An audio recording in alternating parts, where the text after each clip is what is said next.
Health കമ്പനിയിലെ കൂട്ടപ്പിരിച്ചുവിടലിൽ സമവായം. പിരിച്ചുവിട്ട ജീവനക്കാർക്ക് 5 മാസത്തെ ശമ്പളം നഷ്ടപരിഹാരമായി നൽകാൻ തീരുമാനമായി. കമ്പനി അധികൃതരുമായി തൊഴിൽ മന്ത്രി ബിന്ദു കൃഷ്ണയുടെ നേതൃത്വത്തിൽ നടത്തിയ ചർച്ചയിലാണ് തീരുമാനം. സംതൃപ്തരാണെന്ന് ജീവനക്കാർ പ്രതികരിച്ചു. തൊഴിൽ മന്ത്രി ബിന്ദു കൃഷ്ണയുടെ അധ്യക്ഷതയിൽ കോറോ ഹെൽത്ത് മാനേജ്മെന്റ് അധികൃതരും ജീവനക്കാരും അടക്കം പങ്കെടുത്ത ചർച്ച നീണ്ടത് 2.5 മണിക്കൂറാണ്. ചർച്ചയിൽ 12% ജീവനക്കാരെ തിരിച്ചെടുക്കാമെന്ന് കമ്പനി സർക്കാരിനെ അറിയിച്ചു. എന്നാൽ തൊഴിൽ സുരക്ഷയും തുല്യതയും പരിഗണിച്ച് ആ വാഗ്ദാനം സർക്കാർ നിരസിച്ചു. അടുത്തതായി വന്ന ഫോർമുലയാണ് 5 മാസത്തേക്കുള്ള ശമ്പളം ഒന്നിച്ച് നൽകാമെന്നത്. നിലവിൽ വിതരണം ചെയ്ത 2 മാസത്തെ ശമ്പളം കൂടാതെയാണിത്. ജീവനക്കാർക്ക് മറ്റ് സ്ഥാപനങ്ങളിൽ ജോലി ലഭിക്കാൻ വേണ്ട രേഖകൾ ഉടൻ നൽകാനും ചർച്ചയിൽ ധാരണയായി.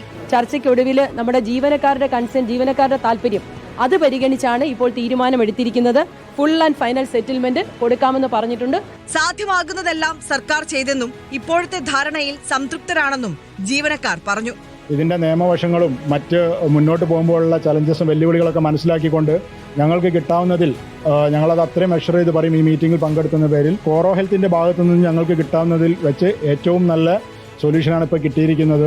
ലേബർ കമ്മീഷണറും സ്പെഷ്യൽ സെക്രട്ടറിയും ഒപ്പം ഉമാ തോമസ് MLA യും ചർച്ചയിലുണ്ടായിരുന്നു. റിപ്പോർട്ടർ, തിരുവനന്തപുരം.